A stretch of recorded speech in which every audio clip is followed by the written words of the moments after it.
حضرت سلمان فارسی رضی اللہ تعالیٰ عنہ ارشاد فرماتے ہیں کہ شعبان المعظم کا آخری دن تھا، اگلے دن رمضان شروع ہونے والا تھا کہ رسول پاک علیہ السلام نے ہمیں رمضان کی فضیلت پر خطبہ ارشاد فرمایا۔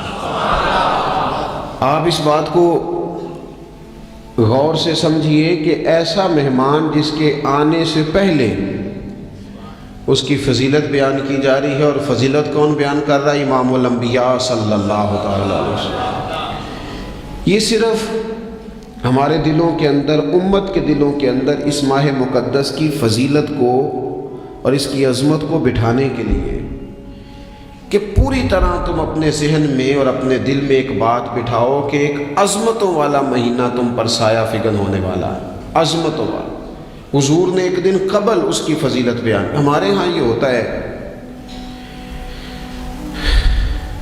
کہ ہم کسی چیز کی اہمیت کو لیتے ہیں لیکن سمجھتے ہیں کہ یہ کوئی روٹین ورک ہے، یعنی نارملی ہر سال رمضان شریف آتا ہے، اپنے وقت کے حساب سے چاند بدلتا ہے اور اپنے وقت پر رمضان شریف آ جاتا ہے۔ ہم سمجھتے ہیں کہ مطلب روٹین کا ایک معاملہ ہے، ایک روٹین کی چیز ہے۔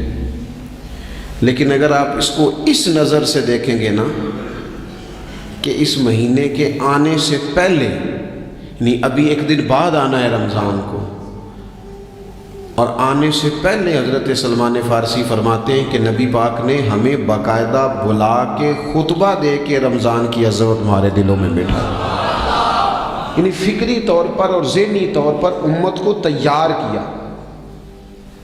فرمایا تم پر ایک ایسا مہینہ سایہ فگن ہونے والا ہے جو مبارک ہے تمہارے لیے، باعث برکت ہے تمہارے لیے۔ تم اپنے آپ کو ذہنی طور پر تیار کرو کہ ایک ماہ نور تمہارے قریب آ رہا ہے۔ جو رمضان اسلامی عبادات جتنی بھی ہیں نا، وہ مخصوص پوجا پاٹ نہیں۔ اسلامی عبادات میں سے کوئی عبادت بھی ایسی نہیں جس کا مقصد ہی ہو کہ آپ نے اتنے وقت سے لے کر اتنے وقت تک فلاں عمل کرنا ہے۔ جتنی بھی عبادات ہیں اسلامی، وہ اپنے دامن میں کوئی نتیجہ رکھتی ہیں، کوئی رزلٹ رکھتی ہیں، اس کے ثمرات انسانی زندگی پر مرتب ہوتے ہیں۔ انسان کو تزکیہ نصیب ہوتا ہے، اس کے باطن کو صفائی نصیب ہوتی ہے، اسے خیر کرنے کا موقع ملتا ہے، تربیت کے بہت سارے مواقع اس میں پائے جاتے ہیں۔ بہت سارے اسرار و رموز کے ساتھ اسلامی عبادات ہیں۔ یہ جو رمضان المبارک ہے نا، یہ جو روزہ ہے، یہ روزہ اپنے دامن کے اندر تربیت رکھتا ہے، تربیت۔ یا ایھا الذین آمنوا کتب علیکم الصیام کما کتب علی الذین من قبلکم لعلکم تتقون۔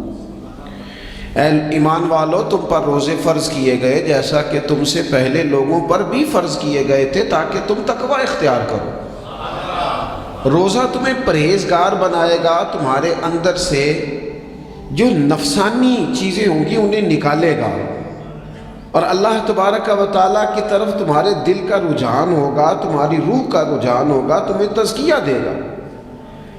روزہ انسان کی تربیت کرتا ہے۔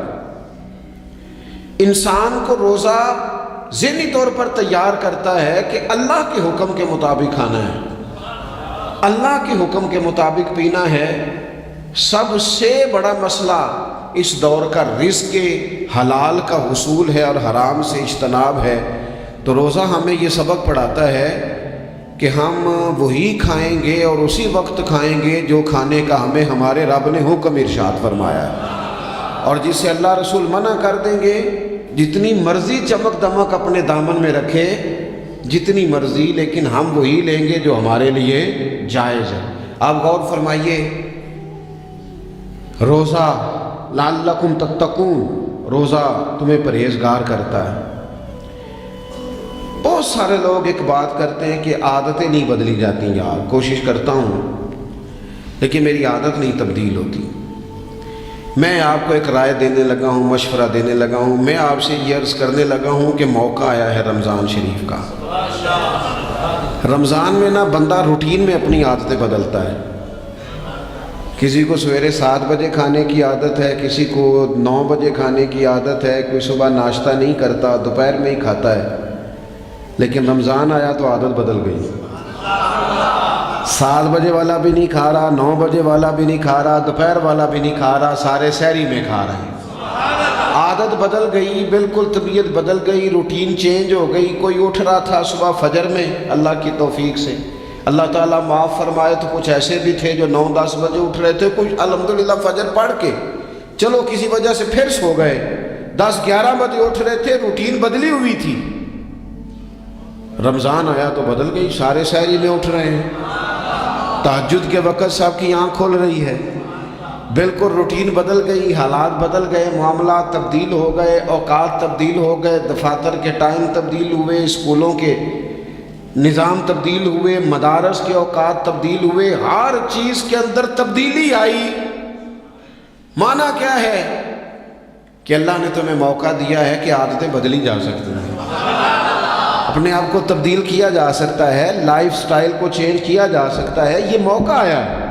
ایک مہینہ ہے پورا، 2-3 دن 4 دن آپ کی روٹین بگڑ جائے نا سونے کی، یعنی روٹین سے ہٹ کے آپ سونا جاگنا شروع کر دیں تو پھر وہی روٹین بن جاتی ہے، پھر اسی ترتیب سے انسان سارے کام کرتا ہے۔ تو رمضان میں روٹین چینج ہوگی، سارے تہجد میں اور سحری میں اٹھیں گے، تو اللہ کرے نا یہ روٹین قائم رہے۔ رمضان میں تو اٹھتے تھے سحری کرنے کے لیے، تو اللہ کرے روٹین بن جائے اور سارا سال اٹھیں تہجد کی نماز ادا کرنے کے، اللہ کرے روٹین بن جائے، چیزیں تبدیل ہو جائیں۔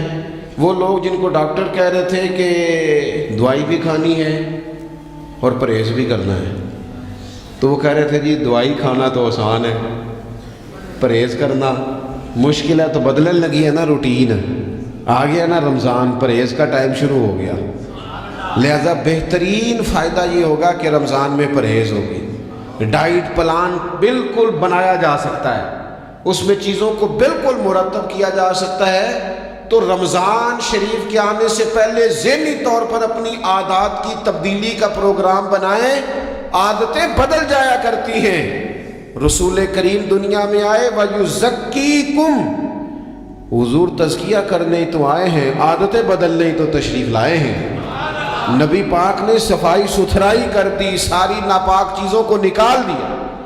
تو روٹین دیکھیں کہ رمضان میں تقوی کے حصول کے لیے اپنی عادات کو تبدیل کرنا ہے، اور اس کے لیے ذہنی طور پر اپنے آپ کو تیار کریں۔ وہ جو کہتے ہیں بچے سویرے نہیں اٹھتے، وہ روٹین بنا لیں، یہ موقع آیا ہے، ابھی سے ارادہ کر لیں کہ جناب ہم نے اس ترتیب سے اپنے گھر کو، ماحول کو، بچوں کو اس ترتیب سے ہم نے مرتب کرنا ہے چیزوں کو، یہ آپ ارادہ کریں، اللہ تعالیٰ مدد فرمائے گا۔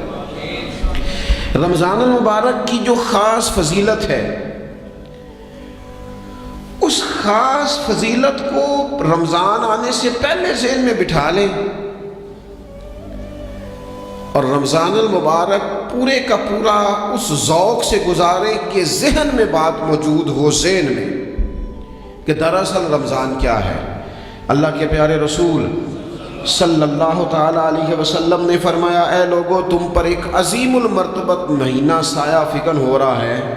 حضور فرماتے ہیں شہر مبارک، فرمایا یہ بڑا برکت والا مہینہ ہے، یہ برکتیں لے کے آیا ہے، یہ رحمتیں لے کے آیا ہے، یہ اپنے ساتھ عنایات لے کے آیا۔ اور نبی اکرم صلی اللہ تعالیٰ علیہ وآلہ وسلم نے فرمایا جو بندہ بھی قرب الہی کی نیت سے رمضان میں نیکی کا طلبگار ہوگا، فرمایا وہ اگر نفل نیکی کرے گا نا تو اللہ تعالیٰ اسے فرض کے برابر ثواب عطا فرمائے۔ اور حضور علیہ السلام فرماتے ہیں جو اس مہینے میں ایک فرض ادا کرے گا اللہ 70 فرضوں کے برابر اجر عطا کرے گا۔ اپنے ذہن میں ایک بات بٹھائی جائے، ذہن میں یہ بات بٹھائی جائے کہ یہ نا برکت والا مہینہ ہے، اس میں میرا ثواب بڑا ضربوں کے ساتھ آگے بڑھے گا، ایک ذہن بنایا جائے اور پھر ثواب اکٹھا کرنا شروع کر دیا جائے۔ پھر وہ ترتیب بنا لی جائے، کاروباری نہیں، روحانی ترتیب، کاروباری نہیں، یعنی نئے سے نئے سٹال نہ تیار کیے جائیں، مہنگائی کیسے کرنی ہے اور کس طرح کر کے کن چیزوں کی آج کل مانگ ہوگی، کس ترتیب سے سودا پہلے ہی خریدنا ہے، مہنگا کیسے کرنا ہے، اللہ معاف کرے مصنوعی قلت کیسے پیدا کرنی ہے، کمائی کیسے کرنی ہے۔ رمضان کے اندر جناب لوگ ساری ترتیب لگا کے، ساری، میرے ایک دوست ہیں میڈیکل کے شعبے سے وابستہ ہیں، تو وہ مجھے کہنے لگے کہ ڈاکٹر بھی اپنی روٹین بدلتے ہیں اور معدے والی ساری دوائیاں بھی اکٹھی کر لیتے ہیں، کیونکہ رمضان آنے والا ہے، یہ زیادہ لوگ استعمال کریں گے۔ تو وہ ماحول نہ پیدا کریں کہ ہر چیز دنیا داری ہو جائے، ہر چیز دنیا داری نہیں، ہر چیز کو ایک نیا روپ دے دیا جائے اور نیا سے نیا مال کمانے کا سلیقہ بنایا جائے۔ میں اکثر کہا کرتا ہوں کہ رمضان تو اس لیے تھا نا کہ اس میں کم کھانا ہے، تھوڑا کھانا ہے، لیکن اگر بندہ کہے کہ میں نے صبح کا چونکہ کھایا نہیں لہذا اب شام کو اتنا کھانا ہے کہ ہفتے سے پہلے ڈاکٹر کے پاس بھی جانا ہے، میں نے وہ سارا پوری کرنی ہے روٹین، تو پھر وہ مقصد کو نہیں نہ سمجھا، پھر اس نے اس خوبصورتی کو نہیں پایا جو خوبصورتی اس کو دین دینا چاہتا تھا۔ ایک تو رمضان کی فضیلت کو سمجھنا، اور پھر جب ہم روزہ دار ہیں، ہم نے روزہ رکھا ہوا ہے، تو نبی پاک علیہ السلام نے خود اس مفہوم کو کھول کے بیان کیا، فرمایا جس بندے نے جھوٹ نہیں چھوڑا، گناہ نہیں چھوڑا، گویا غیبت نہیں چھوڑی، بدی نہیں چھوڑی، تو اللہ کے محبوب علیہ السلام فرماتے ہیں پھر اللہ تعالیٰ کو اس کے بھوکا پیاسا رہنے کی تو کوئی ضرورت نہیں، کیونکہ لعلکم تتقون، تقوی اختیار کرنا تو روزے کا مقصد تھا، اور اگر اس نے وہ بات کو سمجھا ہی نہیں، استاد کے لیے صرف استاد ہو جانا ہی ضروری نہیں، اس کو پھر اپنے منصب کا لحاظ کرنا بھی ضروری ہے کہ میں استاد ہوں۔ والد کا صرف والد ہو جانا ہی کمال نہیں، اس کو پھر اس منصب کے تقاضوں کو بھی سمجھنا چاہیے کہ اب میں ایک باپ ہوں، اب میں روٹین میں وہ آزاد نہیں ہوں کہ جہاں میرا جی چاہے گا جاؤں گا، جہاں میری طبیعت چاہے گی میں کھاؤں گا، جہاں میرا دل کرے گا میں وہ کام کروں گا۔ اب آپ سرپرست ہیں، سربراہ ہیں۔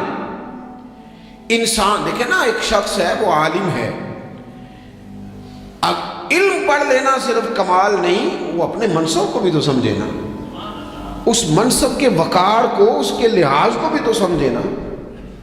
ایک آدمی اگر عمر رسیدہ ہے، بڑا ہے، بزرگ ہے، اور وہ چاہتا ہے کہ میری بزرگی کی وجہ سے میرا اکرام کیا جائے، تو اسے اپنے منصب کا بھی لحاظ کرنا پڑے گا۔ اس کو حضرت سعدی فرمایا کرتے تھے میں نے 18 سال کے بزرگ دیکھے اور میں نے 75 سال کے بچے دیکھے۔ حضور کیا مطلب؟ فرمانے لگے عمر ہو گئی لیکن اپنے منصب کا خیال نہ کیا، عادات بچوں والی رہی۔ اور فرماتے میں نے ایسے لوگ دیکھے جن کو شروع وقت میں ہی اللہ والوں کی صحبت نصیب آئی، تو وہ جو بزرگی ہے وہ پھر عمر کی وجہ سے نہیں ملی، وہ اللہ نے علم اور عمل کی وجہ سے عطا فرما دی۔ تو اپنے منصب کا لحاظ کرنا کہ میرا یہ منصب ہے۔ اسی طرح جب ہم نے روزہ رکھا ہوا ہوگا نا، تو پھر ہم نے اس منصب کا بھی لحاظ کرنا ہے کہ میں روزے دار ہوں۔ پھر خالی بھوکے پیاسا نہیں رہنا۔ رسول پاک صلی اللہ تعالی علیہ وآلہ وسلم نے پتہ ہے روزے دار کی فضیلت کیا بیان فرمائی؟ اللہ کے محبوب صلی اللہ تعالی علیہ وسلم فرماتے ہیں کہ رب فرماتا ہے ابن آدم کا ہر عمل اس کے لیے ہے، روزہ میرے لیے، اور فرمایا میں خود جزا دوں گا روزے کی، میں خود جزا دوں گا روزے کی۔ اور حضور فرماتے ہیں روزہ ڈھال ہے، جو شخص روزہ دار ہو وہ بےہودگی سے، فحش گوئی سے اجتناب کرے۔ اور اللہ کے محبوب صلی اللہ تعالی علیہ وسلم فرماتے ہیں اگر کوئی شخص اسے گالی دے، اگر کوئی شخص اس سے جھگڑا کرنا چاہے تو پتہ کیا جواب دے؟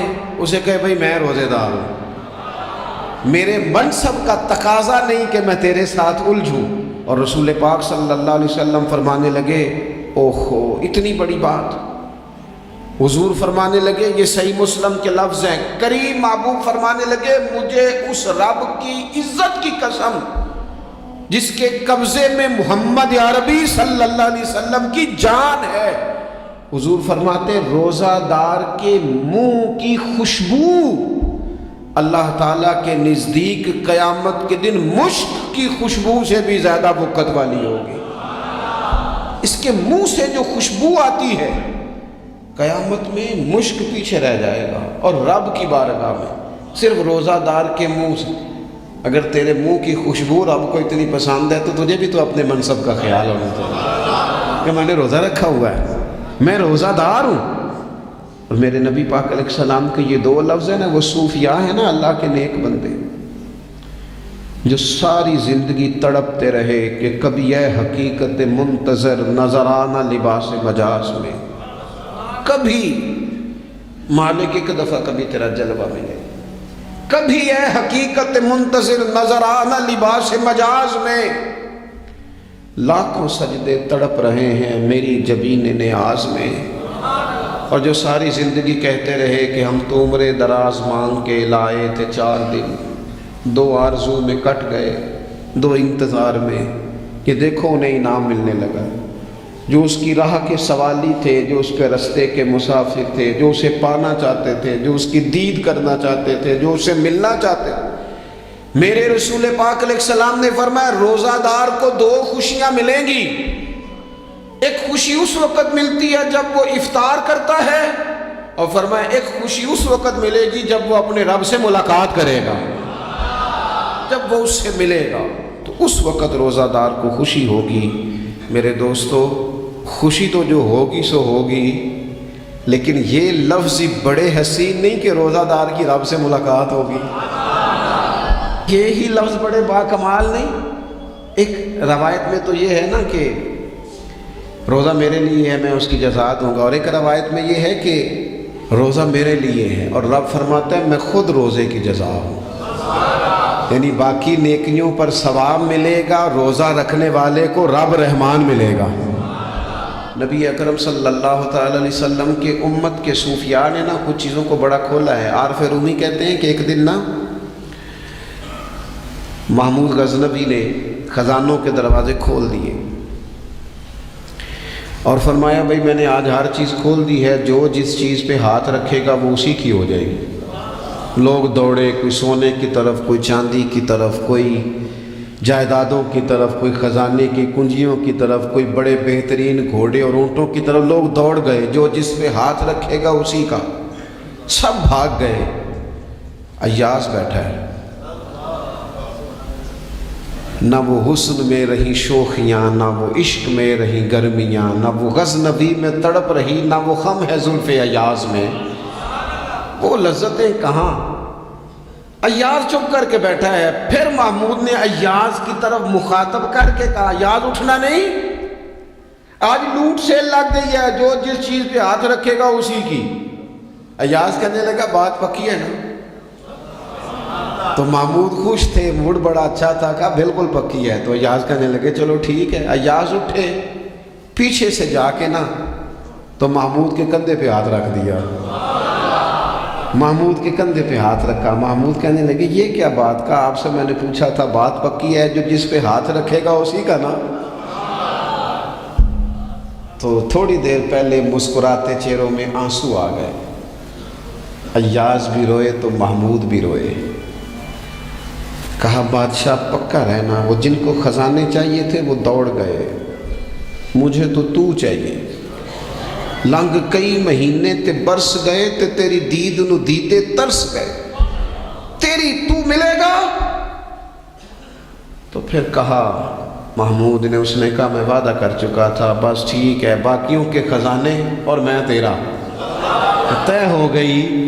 فرمایا باقی نیکیوں پر ثواب ملے گا، روزہ رکھنے والے کو رب رحمان ملے گا، اللہ کا قرب ملے گا۔ دیکھو نا وہ خاص انسان کو کیفیت حاصل ہوتی ہے روزے میں، رب کے ہونے کا یقین۔ وہ جو صوفیاء کہتے ہیں نا مراقبہ کرو، وہ نصیب ہوتا ہے۔ یعنی کسی کو کیا پتہ ہے اس کا روزہ ہے کہ نہیں، اکیلا ہے نا گھر میں، فریزر بھرا ہوا ہے، نہیں نہ کھاتا، کیوں؟ اسے پتہ ہے میرا رب میرے ساتھ ہے، میرا رب مجھے دیکھ رہا ہے۔ بس یہ تصور توحید پکا ہو جاتا ہے رمضان، تو پھر اللہ تبارک و تعالیٰ کی بھی خاص رحمت اور کوئی خاص ہی اعزاز۔ حضور فرماتے ہیں جنت کے کئی دروازے ہیں، ایک باب الریان ہے، اس سے صرف روزہ دار گزریں گے۔ آواز ہوگا روزے والے آ جاؤ، وہ آ جائیں گے، فرمایا اس خاص دروازے سے گزرو، جب گزر جائیں گے تو فرمایا بند کر دو بھائی، اور کوئی نہیں گزرے گا یہاں سے۔ دروازہ ہی مخصوص ہے، ان کا اعزاز ہی ذرا زیادہ ہے۔ تو میرے عزیز رمضان شریف کے اندر وہ منصب کا بس خیال رکھیں کہ میں روزہ دار ہوں، اس احتیاط کے ساتھ۔ اور دوسری جو رمضان کی چند عبادات ہیں نا، سب سے پہلی تو میں عرض کروں گا تراویح کے حوالے سے۔ یہ بات یاد رکھ لیں کہ نبی پاک علیہ الصلوۃ والسلام نے فرمایا جس نے ایمان اور احتساب کی نیت کے ساتھ رمضان میں قیام کیا، اللہ اس کے پچھلے سارے گناہوں کو معاف فرما دے گا۔ اور ایک مقام پر نبی پاک صلی اللہ تعالیٰ علیہ وسلم نے بیان کیا، یہ مشکات میں موجود ہے، حضور فرماتے ہیں رمضان اور قرآن دونوں قیامت کے دن بندے کی شفاعت کریں گے۔ رمضان کہے گا یا اللہ میں نے اسے دن بھر کھانا کھانے سے باز رکھا اور تیری بارگاہ کے حکم کے مطابق اس نے اپنے آپ کو ان چیزوں سے بچا کے رکھا۔ اور قرآن کہے گا مالک رات میں نے اسے نیند سے روکے رکھا۔ کیا مطلب؟ اس نے کھڑے ہو کے عبادت کی، اگرچہ اس سے مراد شارحین حدیث نے تراویح بھی لیا ہے، تہجد کی نماز بھی لیا ہے، صلاۃ اللیل بھی لی ہے، لیکن میرے عزیز یہ خاص ربط ہے قرآن مجید کے ساتھ تراویح کا۔ مسنون ہے رمضان کی راتوں میں قرآن مجید اور تراویح کا پڑھنا۔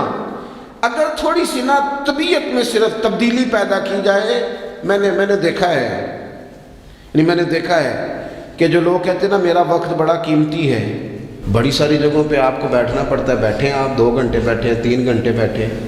میں نے دیکھا ہے لوگ جاتے ہیں کسی دفتر میں تو رات کو چلے جاتے ہیں اس علاقے میں، کھڑے ہیں، پاسپورٹ کے دفتر کھڑے ہیں، شناختی کارڈ کے دفتر کھڑے ہیں، امیگریشن کی لائنوں میں کھڑے ہیں۔ کچھ ذہن تو بنائیں کہ میں نے رات کھڑے رہنا ہے اور اپنے رب کی عبادت کروں گا۔ تراویح کو ذرا ذوق سے آپ اگر تھوڑا ارادہ کر لیں گے نا، یعنی کوئی ایسا مشکل کام نہیں۔ میری تو رائے یہ ہے کہ پہلے 3-4 دن ذرا جم کے ذہن بنائیں اور تھوڑا سا نا روٹین کو بدلنے کی کوشش نہ کریں۔ جس امام صاحب کے پیچھے تراویح شروع کریں، کوشش کریں ساری وہیں پڑھیں۔ روٹین بدلنے سے بھی سستی آتی ہے، ایک دن یہاں گئے 2 دن وہاں گئے، تو یہ روٹین بدلنے سے بھی بعض اوقات سستی آتی ہے۔ کوشش کریں ایک جگہ پہ قرآن شریف سننا شروع کریں اور پھر پورا قرآن مجید وہیں پہ سنیں۔ خود میرے فاضل بریلوی رحمۃ اللہ علیہ فرماتے ہیں کہ حضور کی نعت پڑھنا تو گویا تیز دھاری تلوار پہ چلنے کے مترادف۔ یہ جہاں حسین ہے وہاں نازک بھی بڑا ہے۔ اے پائے نظر ہوش میں آ، یہ کوہ نبی ہے، آنکھوں سے بھی چلنا یہاں بے ادبی ہے۔ تھوڑا باریک معاملہ، حسن ہے کیا؟ آپ حیران ہوں گے کہ حسن کی کوئی جامع تعریف ہی آج تک نہیں ہو پائی۔ جو علم الکلام کے لوگ ہیں انہوں نے حسن کی کوئی جامع تعریف ہی نہیں کی۔ کچھ نے کہا کہ گورے رنگ کو حسن کہتے ہیں، گورے رنگ کو، تو افریقہ کے لوگ کہنے لگے نہیں جناب، ہمارے ہاں جو زیادہ کالا ہوتا ہے وہ زیادہ اصیل گنا جاتا ہے، جو زیادہ۔ چلیں آپ کو یہ بات مشکل، آپ نے کون سا افریقہ کے لوگوں سے ملاقات کی ہے، میں سادی بات کرتا ہوں۔ ماں اپنے بیٹے کو چاند کہتی ہے اور بہن اپنے بھائی کو کہتی ہے کہ نہیں کہتی؟ بولے نا پھر آپ لوگ، بہن اپنے بھائی کو، یہ پکی بات ہے اور کنفرم ہے کہ چاچو کبھی چاند نہیں ہوتا، چاند ماموں ہی ہوتا ہے، یہ طے شدہ بات ہے۔ ٹھیک عرض کر رہا ہوں جی، چاچو کبھی چاند، چاہے وہ چاند کا ٹکڑا ہی کیوں نہ ہو، وہ چاند ہو سکتا۔ چاند کون ہوتا ہے؟ یہ تھوڑے پنڈ کوئی اور رواج ہے تو میں وہ گل کر لینا، اب بولو تو صحیح، چاند کون ہوتا ہے جی؟ چاہے بیچارہ بڑا ہی پریشان کن چہرہ رکھتا ہو پھر بھی وہ چاند ہی ہوتا ہے۔ تو اس کا مطلب ہے کہ حسن کی تعریف گورا چٹا ہونا تو نہیں، ورنہ سارے ماموں چاند تھوڑی ہوتے۔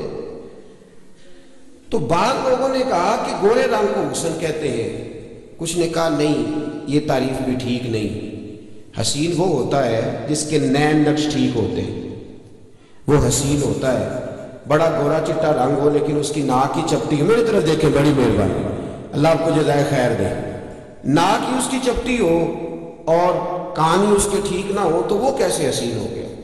انہوں نے تعریف یہ کر دی کہ جس کے نین نقش سے اچھے ہوتے ہیں وہ حسین ہوتا ہے۔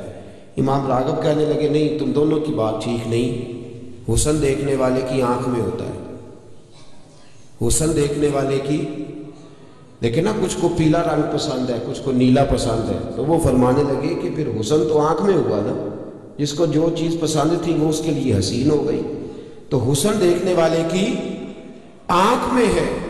حضرت برا بن عازب رضی اللہ تعالیٰ عنہ نے مسئلہ حل فرمایا، بخاری مسلم میں موجود ہے۔ فرمانے لگے نہیں یار، یہ ساری تعریفیں غلط ہیں، حسن وہ ہے جو میرے نبی کے پاس ہے صلی اللہ علیہ۔ وہ فرماتے ہیں جو کپڑا میرے نبی نے پہنا ہے وہ کپڑا بھی حسین ہے، جو نالین میرے نبی نے استعمال کر لی وہ نالین بھی، بولتے جائیے، وہ نالین بھی حسین ہے۔ اگر حضور نے ٹوپی پہنی ہے تو وہ ٹوپی بھی حسین ہے، اور اگر ٹوپی پر پگڑی باندھ لی ہے تو وہ امامہ بھی نور والا امامہ ہو گیا۔ حسن، داستان حسن جب پھیلی تو لامحدود تھی، اور جب سمٹی تو بس تیرا نام ہو کے رہ گئی۔ حسن کیا ہے؟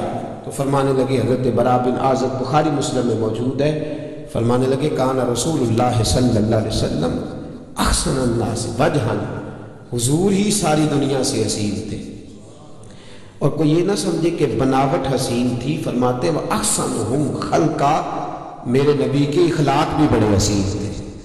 ایک شخص کی چہرہ بڑا، اور دیکھیں حسن کا موضوع کیوں رکھا گیا اور کیوں انہوں نے کہا کہ آپ کی بات کریں۔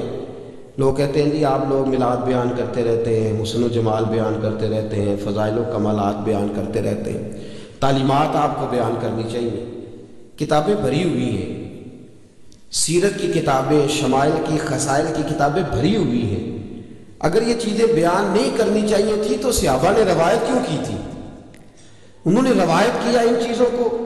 جو پڑھے لکھے حضرات ہیں وہ توجہ فرمائیں، انہوں نے ان چیزوں کو پہلے روایت کیا، ایک دوسرے کے آگے بیان کیا، اور کن لوگوں کے آگے بیان کیا؟ صحابہ نے تابعین کو بتایا۔ انہوں نے حضور کے چہرے کا دیدار کیا ہوا تھا تو حسن کی خیرات آگے پھیلا رہے تھے، نبی پاک کے حسن کی خیرات آگے پھیلا رہے تھے، لوگوں کو بتلا رہے تھے کہ رسول کریم صلی اللہ علیہ وسلم کتنے حسین ہیں، کتنے خوبصورت ہیں۔ چہرے جو ہوتے ہیں نا، چہرے لوگوں کے، ان کے اندر بڑا کچھ چھپا ہوتا ہے۔ خود نبی کریم صلی اللہ علیہ وسلم نے فرمایا ہے، بخاری مسلم میں موجود ہے، فرمایا اللہ کے ولی کی بھی تعریف یہ ہے کہ تم دیکھتے اس کا چہرہ ہو پر تمہیں خدا یاد آ جاتا ہے۔ اس کا مطلب ہے ظاہری حسن کے اندر بھی بڑی کشش ہے۔ اور یاد رکھیں، اعلیٰ حضرت فاضل بریلوی رحمۃ اللہ لکھا ہے، ایک ہوتا ہے انسان کے ظاہر کا حسن اور ایک ہوتا ہے اس کے باطن کا حسن۔ آپ فرماتے ہیں اگر اس کے افکار اچھے ہوں، اس کی گفتار اچھی ہو، اس کا اخلاق اچھا ہو، اور اس کا ذوق اچھا ہو، اور وہ سوچ اچھی رکھتا ہو اور دل کا اچھا ہو، تو آپ فرماتے ہیں اللہ اس کے باطن کے حسن کو تقوی بنا کے اس کے چہرے پر بھی جاری کر دیتا ہے۔ وہ تقوی کا جو حسن ہوتا ہے نا، جیسے نبی پاک صلی اللہ علیہ وسلم نے فرمایا ہے، سرکار فرماتے ہیں کہ جو شخص 7 کوٹڑیوں کے اندر بھی تہجد کی نماز پڑھے نا، کسی کو پتہ نہ ہو کہ یہ رات، ہم تو لوگ بتاتے رہتے ہیں نا، شروع کرتے ہیں میں جب تہجد کے وقت اٹھا، او فلانی مسجد میں بابا جی درود شریف پڑھ رہے تھے۔ فرمایا جو تہجد پڑھے گا اسے بتانا نہیں پڑے گا، صبح اس کا چہرہ ہی بتا دے گا کہ رات اس نے تہجد کی نماز پڑھی ہے۔ اللہ کریم اس کے چہرے سے، چہرے جو ہوتے ہیں نا میرے دوست، ان کے اندر بڑا کچھ چھپا ہوتا ہے، اور چہرے سے اگلی منزل ہوتی ہے انسان کی گفتگو کی۔ 2 چیزیں ایسی ہوتی ہیں جو بندے کو کھول کے واضح کر دیتی ہے کہ یہ کیا ہے۔ حضرت علی شیر خدا رضی اللہ تعالیٰ عنہ فرماتے ہیں انسان اپنی زبان کے نیچے چھپا ہوتا ہے، جب تک بولتا نہیں بچا رہتا ہے، بولتا ہے تو کھل جاتا ہے کہ یہ کیا ہے، یہ کس طرح کا ہے، کس نظریے کا، کن افکار کا مالک ہے۔ رسول کریم صلی اللہ تعالیٰ علیہ وسلم کو اللہ تبارک و تعالیٰ نے جو باطن کے اخلاقیات دیے ان کے بارے میں بھی فرمایا وَإِنَّكَ لَعَلَىٰ خُلُقٍ عَظِيمٍ، محبوب ہم نے ہر اخلاق کا آپ کو مالک بنا دیا ہے، آپ خلق عظیم کے مالک، اخلاق بھی اعلیٰ درجے کا عطا فرمایا۔ اور اللہ تعالیٰ نے ظاہری حسن عطا فرمایا تو محبوب کو بنا کے خود رب فرماتا ہے وَالضُّحَىٰ، محبوب مجھے تیرے چمکتے ہوئے چہرے کی قسم، تیرے چمکتے ہوئے چہرے کی۔ ہم لوگ بھی اصیل لگنا چاہتے ہیں، بنتے بھی ہیں۔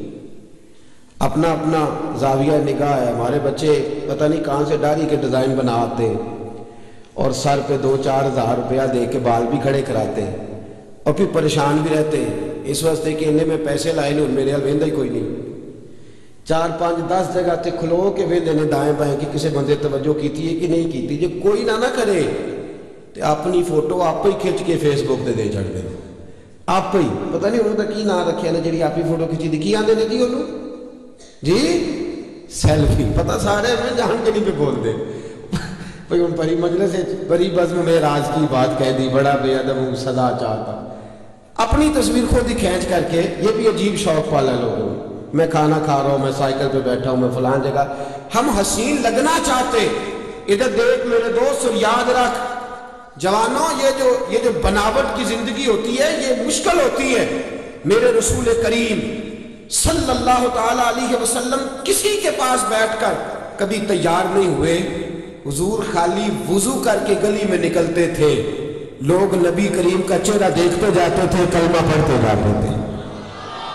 اور حضرت عبداللہ بن رواحہ رضی اللہ تعالیٰ عنہ فرماتے لوگوں یاد رکھو اگر نبی کریم علیہ السلام کوئی معجزہ بھی نہ دکھاتے حضور چاند کو نہ توڑتے سورج کو نہ موڑتے پتھروں سے کلمہ نہ بھی پڑھاتے تو فرماتے حضور کا چہرہ ہی ایسا تھا لوگوں نے چہرہ دیکھتے جانا تھا کلمہ پڑھتے جانا. معصومیت تھی رسول پاک کے چہرے. اور بہت اعلیٰ لباس نہیں پہنتے تھے بہت قیمتی امامہ نہیں باندھتے تھے. ہماری طرح 1.5-2 گھنٹے نہیں لگتے تھے پگڑی باندھنے میں سیدھا کر دیں. میں تو بڑا ٹائم لگاتا ہوں جب کھڑا ہوتا ہوں آئینے کے آگے بڑی دیر لگتی ہے. سادی سی میرے محبوب علیہ السلام دستار باندھتے تھے اور سادہ تھا. قبیلہ بنو آراش کا ایک شخص کہتا ہے میں حضور کے اعلان نبوت سے پہلے آیا مکے اور کہتے ہیں میں حرم شریف کی طرف جانے لگا تو میں نے ایک سادے سے شخص کو بیٹھے دیکھا. میں ادھر جا رہا تھا تو میں آیا کرتا تھا کچھ سامان بیچنے. کہتے میں بڑے سالوں کے بعد مکے کا رخ کیا کئی شہروں میں جاتا تھا مکے میں آیا تو میں ظاہراً حضور کو نہیں جانتا. کہتے جب پہنچا ابو جال سے ملاقات کرنے لگا ادھر نہ جانا وہاں کیا ہے معاذ اللہ ثم معاذ اللہ نقل کفر نہ باشد. کہنے لگا وہ جادوگر ہے تو جائے گا تو جادو کر دیں گے. کہتے ہیں پھر میں ذرا آگے بڑھا تو مجھے عتبہ اور عتیبہ دونوں کھڑے مل کہنے لگے ادھر نہ جانا. کیوں؟ تو کہنے لگے معاذ اللہ وہ مجنون ہے دیوانے ہیں اس طرف نہ جانا. کہتے ہیں میں ان لوگوں کی باتیں سن کے حیران ہو گیا کہ یار چلو ٹھیک ہے نہیں جانا چاہیے لیکن انسان کو جس چیز سے منع کیا جائے نا اس کا تجسس بڑھتا ہے کہ ذرا کھول کے دیکھوں تو صحیح آخر ماجرا کیا ہے. کہتے ہیں وہ سب چلے گئے دائیں بائیں ہو گئے اور محبوب کتنی دیر تک حرم میں بیٹھے ہیں. کہتے ہیں میں قریب جا کے بیٹھ گیا. فرماتے ہیں حضور سید عالم علیہ السلام نے دعا کے لیے ہاتھ اٹھائے تو میں نے دیکھا کہ بغلوں کے نیچے محبوب نے کئی جگہ پہ پیوند لگائے ہوئے ہیں. سادے کپڑے ہیں میرے کریم کے اور فرماتے امامے کا میں نے رنگ دیکھا تو وہ بھی کسی پرانے کپڑے کا محبوب نے باندھا ہے. اور فرماتے ہیں تحیات کی حالت میں کریم بیٹھے ہیں. اتنی دیر دعا مانگتے رہے نظر جھکی رہی. فرماتے چہرہ اقدس پر ہاتھ پھیر کے رخ اطہر جب میری طرف کیا اور ہلکی سی آواز میں ایک میٹھا سا جملہ میرے محبوب کی زبان سے ادا ہوا. حضور نے فرمایا او عرابی میرے ساتھ کوئی کام ہے؟ کہتے وہ جملے تھے کہ مٹھاس تھی ککھ سواد میں مشری اندر اساں کھنڈاں بھی چکھ ڈٹھیاں اینا ساریاں شیواں نالوں گلا سجن دیاں مٹھیاں. فرماتے ہیں وہ سادگی کا حسن وہ پاکیزگی وہ نورانیت وہ طبع کے اندر جاذبیت کے میں کھوس آ گیا. فرماتے تھوڑی دیر کے سناٹے کے بعد ہوش آیا تو رسول رحمت صلی اللہ تعالی علیہ وسلم نے حال احوال پوچھا کہاں سے آئے کوئی کام تھا. پھر حضور نے فرمایا میں آپ کی دعوت نہ کروں توجہ ہے آپ کی میں آپ کی. تو فرماتے محبوب کریم نے مجھے کھجوریں کھلائی دودھ پلایا بس پہلی نظریں لوٹ لے ماہی تیرے ہار شنگارا. فرماتے میں کھوس آ گیا. میں نے کہا یا رسول اللہ صلی اللہ علیہ وسلم اس وقت یہ جملے تو نہ تھے. میں نے کہا یہ لوگ آپ کی مخالفت کیوں کرتے ہیں؟ تو محبوب کریم علیہ السلام نے فرمایا میں اللہ کا رسول بن کے جو تشریف لایا مجھے اللہ نے اپنا معبود جو بنایا ہے، تو فرمائے کہ میری مخالفت کرتے ہیں۔ کہتے ہیں حضور کی زبان اطہر سے وہ جملے نکلے اور سیدھے جا کے میرے دل پہ بیٹھ گئے۔ کہتے ہیں میں نے کہا حضور پھر آپ کیا کرتے ہیں؟ تو کہنے لگے میں لوگوں کو کلمہ پڑھاتا ہوں۔ تو کہتے ہیں کوئی تعارف نہیں، کوئی ملاقات نہیں۔ میں نے کہا مجھے بھی کلمہ پڑھا دے، میں بھی مسلمان ہونا چاہتا ہوں۔ یہ جو سادگی ہوتی ہے نا، سادگی، یہ بھی انسان کا حسن ہوتی ہے۔ یہ ہمیں ہمارے نبی کریم صلی اللہ علیہ وسلم نے سکھائی۔ تکلف والی جو زندگی ہوتی ہے مشکل ہوتی ہے۔ جو بندہ انتظار کر رہا ہوتا ہے نا کہ میں باہر کھڑا رہوں، دو چار لوگ آئیں اور مجھے ذرا سا کو پریشان رہتا ہے، وہ اندر بھی آتا ہے تو ٹینشن، یار کوئی کھڑا ہی نہیں ہوا۔ کسی شخص نے دیکھا نا، مجھے ایک ساتھی کہنے لگے جناب میں آ گیا واپس اس واسطے کہ سورے پروٹوکول ہی نہیں دیں دے۔ میں کہ بچے عزت نہ مانگ کے لئی دیے تے نہ کھو کے لئی دیے۔ عزت کہتے ہی اسے ہے کہ انسان کا مزاج ہی ایسا ہو، اس کی عزت کرنے کو انسان کا دل چاہے، اس کی طبیعت۔ رسول کریم علیہ السلام کا جو حسن تھا ظاہری اور باطن کا، اس نے لوگوں کو قریب کر لیا۔ اور چہرہ انور کا حال یہ تھا کہ نبی کریم علیہ السلام جب کسی سے گفتگو کرتے نا تو نبی پاک علیہ السلام اس کے چہرے پر نظر ٹکا کے بات نہیں کرتے، حضور نظر جھکا کے بات کرتے۔ اور جتنی دیر حضور گفتگو کرتے ان میں سے 2-3 دفعہ چہرہ مبارک اٹھاتے اور اس شخص کا چہرہ دیکھتے اور پھر اس کے ساتھ اور دیر تک باتیں سنتے رہتے، تھوڑی باتیں کرتے۔ خوبصورتی یہ چہرے کا یہ عالم تھا کہ صحابہ کرام علیہم رضوان فرماتے ہیں جب حضور بات کرتے تو نبی کریم کے مقدس دانتوں میں چھوٹا سا سوراخ تھا، جب حضور بولتے تو اس سوراخ سے نور نکلتا اور مسجد نبی کی دیواریں روشن ہو جایا کرتی تھی۔ مسجد نبی کی دیواریں، اور اعلیٰ حضرت رحمۃ اللہ تعالیٰ علیہ نے بھی کیا خوب فرمایا، فرمانے لگے جس کے گچھے سے لچھے جڑے نور کے، گچھے سے لچھے جڑے نور کے، ان ستاروں کی نسبت پہ لاکھوں سلام، اور ان کی باتوں کی لذت پہ بے حد درود، ان کے خطبے کی ہیبت پہ لاکھوں سلام۔ نبی پاک صلی اللہ علیہ وسلم کے پاس جو خوبصورتی تھی اور سرکار دو عالم صلی اللہ تعالی علیہ وسلم کے چہرے پر جو نور چھلکتا تھا اور جو پاکیزگی ظاہر ہوتی تھی، حضرت سیدنا کعب بن مالک رضی اللہ تعالیٰ عنہ فرماتے میرا یہ خیال تھا کہ حضور کا چہرہ چاند کا ٹکڑا ہے، حضور کا چہرہ۔ حضرت ابو ہریرہ رضی اللہ تعالیٰ عنہ کی روایت ساتھ امام زرقانی لائے، کہنے لگے حضرت ابو ہریرہ کی بات بھی سنو۔ وہ کہتے ہیں چاند کا ٹکڑا نہیں تھا، بلکہ رسول کریم صلی اللہ علیہ وسلم کا چہرہ دیکھتے تو لگتا تھا کہ چاند سورج تو طلوع ہی حضور کے چہرے سے خیرات لے کے ہوتے، حضور کے چہرے میں چمکا کرتے تھے۔ ادھر حضرت جابر بن سمرہ رضی اللہ تعالیٰ عنہ بولے اور وہ کہنے لگے تم دونوں کی رائے اپنی جگہ۔ میں گیا تھا ایک دن محبوب کریم سے ملنے، اور نبی کریم علیہ السلام آرام فرماتے، سرخ غلے دار چادر حضور نے اوڑھ رکھی تھی، 14ویں رات کا چاند بھی چمک رہا تھا۔ فرماتے ہیں میں وہاں کھڑا کبھی چاند دیکھتا، کبھی چہرہ مصطفیٰ دیکھتا، کبھی دیکھے نا یہ چیزیں کتنا دین کا حسن ہے کہ صحابہ کرام علیہم رضوان ان کے تذکرے کر رہے ہیں، ان کو بیان کر رہے ہیں، اور محدثین کرام ان سے حدیثیں لے کر جرح کر کے اس پر بحث کر کے ان حدیثوں کو جمع کر کے امت تک پہنچا رہے ہیں۔ آج لوگ اس عنوان کو چھوڑ گئے ہیں، لوگوں نے یہ تذکرہ ہی کرنا چھوڑ دیا۔ حضرت سیدنا جابر بن سمرہ رضی اللہ تعالیٰ عنہ فرماتے ہیں میں کبھی چاند دیکھتا، کبھی چہرہ مصطفیٰ دیکھتا۔ فرماتے میں دیکھتا رہا اور بالآخر میں نے یہ فیصلہ کیا چاند سے تشبیہ دینا یہ بھی کوئی انصاف ہے؟ چاند تو ہے داغدار، میرے آقا کا چہرہ صاف ہے۔ فرماتے ہیں میں نے فیصلہ کیا کہ نبی پاک کا چہرہ چاند سے بھی زیادہ عزیز ہے۔ میرے دوستوں، میرے جوانوں، یہ عشق مجازی کا دور ہے، اور آپ سوچ نہیں سکتے کہ آگ کتنی گہری لگ گئی ہے۔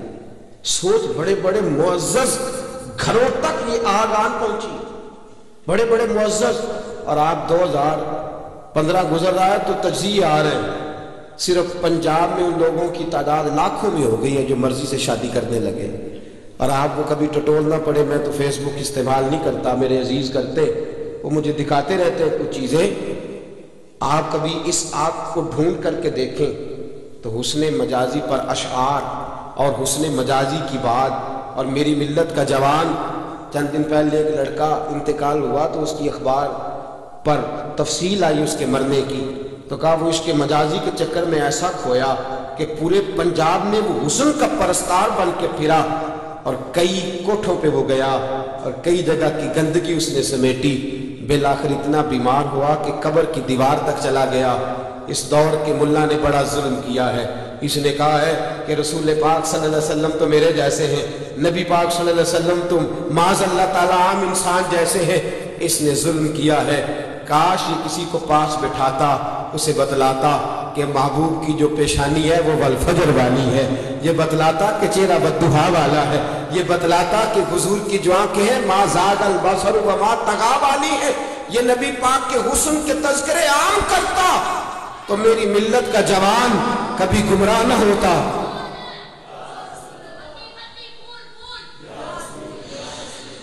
کبھی بھی گمراہی ہماری ملت کے جوانوں کے پلے نہ پڑتی، بلکہ رسول پاک صلی اللہ علیہ وسلم کی حسن کی بات اور حضور سید عالم صلی اللہ تعالی علیہ وسلم سے ملنے کو یہ بے چین رہا۔ دیکھیے نا، ہم تذکرہ پڑھتے حضرت اویس کرنی رضی اللہ تعالیٰ اور تذکرہ کرتے ہیں حضرت اویس کرنی کا، اس شخص کا اگر آپ انداز ملاحظہ کریں حضرت اویس کرنی کا تو وہ تڑپ کس چیز کے لیے رہے؟ حرم کعبہ کے لیے، بولیے، صفا مروہ کی صحیح کے لیے، حجر اسود کے استلام کے لیے، مقام ابراہیم پہ نفل پڑھنے کے لیے۔ حضرت اویس کرنی رات کو بیٹھتے تھے، جناب حرم بن حیان فرماتے، امام شورانی روایت لائے، کہتے حضرت حرم بن حیان کہتے میں ان سے ملنے گیا تو رات کو بیٹھا کرتے تھے تو رویا کرتے تھے، تو میں کہتا آپ کس کی یاد میں روتے ہیں؟ تو کہتے مجھے رسول اللہ صلی اللہ علیہ وسلم کی یاد آتی ہے، میں نبی کریم صلی اللہ علیہ وسلم کی یاد۔ حضرت سلمان فارسی رضی اللہ تعالیٰ عنہ اور حضرت مقداد رضی اللہ تعالیٰ عنہ قبیلہ مزن کی طرف چلے گئے۔ آپ نے نا ایک جگہ پہ بیٹھ کے رسول پاک علیہ السلام کی اخلاق کے حسن کے تذکرے چھیڑ، توجہ میری بات کی طرف رکھیے، میں اصل میں زیادہ سادہ آدمی ہوں نا، زیادہ سادہ، اور میں پہلے بھی آیا تھا تو میں نے عرض کیا تھا میں ناقل سا شخص ہوں، جو بات پڑھ کے نقطہ کوئی بھی نہیں آتا، اور نقطہ بیان کرتے ہم ڈرتے بھی ہیں۔ ہمارے بزرگوں نے لکھا ہے کہ قرآن و سنت سے محدثین کو استدلال کرنا چاہیے، لہٰذا ہم استدلال بھی نہیں کرتے، ہم بالکل وہ بات جو پڑھی ہوتی ہے اسی کو منوان بیان کرنے کی کوشش کرتے ہیں، لیکن اثر کرے نہ کرے سن تو لے میری فریاد، نہیں ہے داد کا طالب یہ بندہ ہے آزاد۔ اور میں تو یہ بھی کہتا ہوں کہ سبحان اللہ بھی میرے لیے نہ کہے، سبحان اللہ بھی کسی نے کہنی ہے تو اللہ کو راضی کرنے کے لیے کہے، مجھے راضی کرنے، لیکن توجہ کرے میں جو بات عرض کرنا چاہ رہا ہوں میرا یہ کوئی مقصد نہیں کہ مجھے جو ٹائم دیا گیا گھنٹے ڈیڑھ گھنٹے کا تو میں نے پورا کرنا ہے، چاہے میں ایک شعر پہ ہی اور ایک بات پہ ہی کتنی دیر لگا دوں، یہ کوئی مقصد نہیں۔ میں نے شروع میں کہا میں اپنے وقت سے زیادہ آپ کے ٹائم کو قیمتی سمجھتا ہوں، اور ہمیں اب یہ احساس شدت سے ہونے لگا ہے کہ ہم نے اپنی قوم کا ایک لمحہ بھی برباد نہیں کرنا۔ ہم نے آپ کو جو بات سمجھانی ہے وہ کوشش کر دیں گے تھوڑے وقت میں زیادہ چیزیں آپ کی خدمت میں پیش کر سکیں۔ بڑی توجہ کے ساتھ میری بات سماعت کریں عزیزوں، دو صحابی جاتے ہیں اور ایک شخص اپنی زمین پہ اپنی پیلی پہ کام کر رہا ہے، وقت پہ بیٹھ جاتے ہیں اور وہ کھانا کھانے کے لیے رکے۔ قاضی سلمان منصور پوری نے بھی اس کو لکھا ہے، کئی اور سیرت نگاروں نے لکھا ہے، وہ کھانا کھانے کے لیے رکے اور کھانا کھاتے کھاتے ہی وہ نبی پاک کے حسن کی باتیں شروع کر دی انہوں نے۔ کھانا ہو رہا ہے کھانا، حالانکہ کھانا کھاتے تو یہ کہنا چاہیے نا یار لیکن کڈا مہنگا گوشت آندا سی انہیں نون نہیں صحیح پایا، یہ باتیں ہوتی ہیں، لیکن وہ کھانا بھی کھا رہے ہیں اور ساتھ ساتھ رسول اللہ کی نعت بھی جاری ہے۔ ایک غریب اور یتیم بچہ اپنی زمین کے اندر گوڈی کر رہا ہے، اس نے باتیں سن لی اور وہ جس اوزار کے ساتھ اس رمبے کے ساتھ کام کر رہا تھا وہ اس نے چھوڑ دیا، کان لگا کے سننے لگا۔ اپنی مرضی سے وہ صحابہ اٹھے، کہنے لگا تم کس کی باتیں کر رہے تھے؟ تو انہوں نے کہا مدینے والے محبوب کا ذکر کر رہے تھے۔ وہ کہنے لگا میرا چاچا تو ان کی مخالفت کرتا ہے۔ خیر ایک روایت یہ ہے کہ وہیں کلمہ پڑھ گئے، دوسری روایت یہ ہے کہ مدینے آئے اور کلمہ پڑھ کے چلے گئے۔ ان سے سن کے اب واپس گئے نا تو حضور کا چہرہ دیکھ آئے، میرے محبوب کے شہر کے اندر یہ حسن ہے، شہر رسول کا یہ حسن ہے، ایک رون جنہ نے ویکھیا نہیں تے ایک رون دوبارہ جامن لی۔ ایک رون جنا یہ حسن ہے نبی پاک صلی اللہ علیہ وسلم کے شہر کا کہ جو ہو آتا ہے وہ دوبارہ جانے کی آرزو کرتا ہے. مجھے بتائیے شہر کا یہ حسن ہے تو چہرہ مصطفیٰ کا کیا کمال ہوگا, صحبت رسول کے اندر کیا کمال ہوگا. حضرت عبداللہ مزنی کلمہ پڑھ لیا. داستان یہ تھی کہ والد تو پہلے انتقال کر گئے, ماں نے نکاح ہی نہیں کیا کہ سوتیلا باپ میرے بیٹے کے ساتھ ظلم نہ کرے, چچا نے پالا ہے.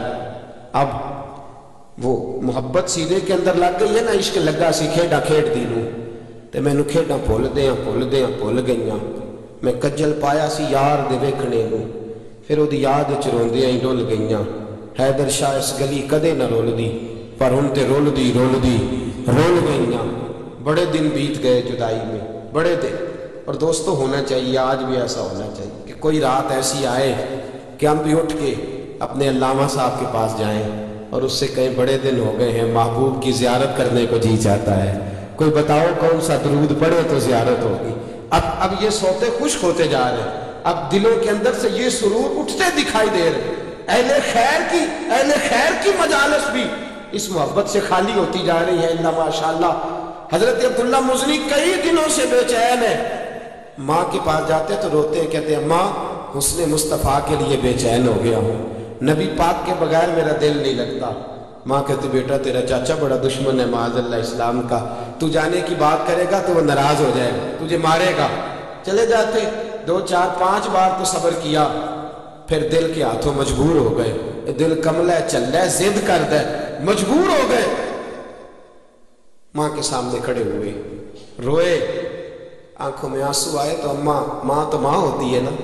ماں کہنے لگی بیٹا تو میرے جگر کا ٹکڑا ہے, میں تیری آنکھوں میں آنسو نہیں دے, میری طرف سے اجازت ہے, چچا سے پوچھ لے.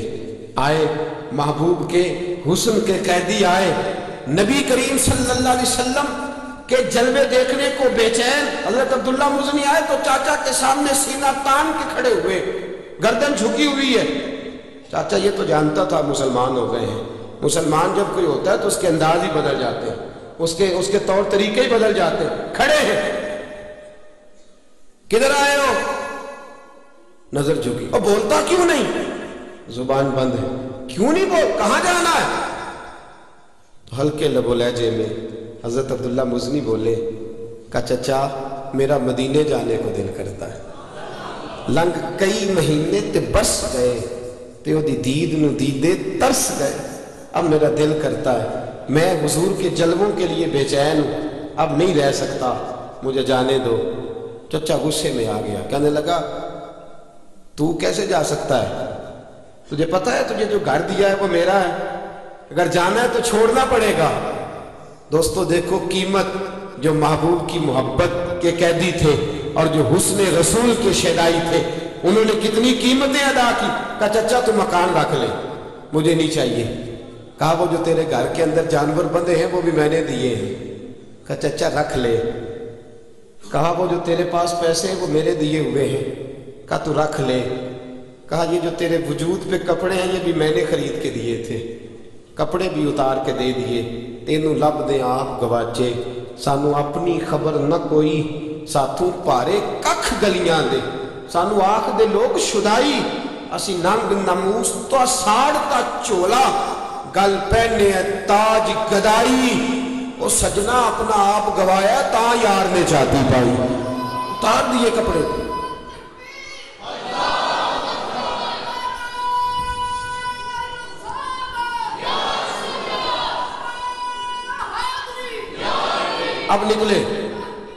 اب نکلے ماں کے پاس گئے اور کہتے ہیں اماں میں ایک دن پہلے بھی ننگا پیدا ہوا تھا تو نے کپڑے پہنائے تھے, تو میں پھر ننگا ہو گیا, دیکھ میری طرف. تو ماں ہوتی ہے نا, 2 عورتوں والے کپڑے دیے, پہنے, مدینے آ گئے.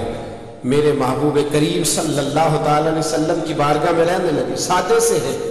ایک دن اونچی آواز میں اللہ اللہ کر رہے تھے, حضرت عمر نے ڈانٹ دیا. فرمایا آہستہ ذکر کیا کر, تجھے پتہ نہیں جب لوگ قریب بیٹھے ہو تو اونچا ذکر نہیں کرنا چاہیے. آنکھوں میں آنسو آ گئے اور ایک کونے میں بیٹھ کہنے لگے میں نے حضور کو نہیں بتانا, اب ہم ہر بات ہی نبی پاک کو بتا کے پریشان. کونے میں بیٹھے. فرماتے جب نبی کریم آئے نا مسجد میں اور سرکار منبر پہ بیٹھے تو میں سامنے بیٹھا تھا.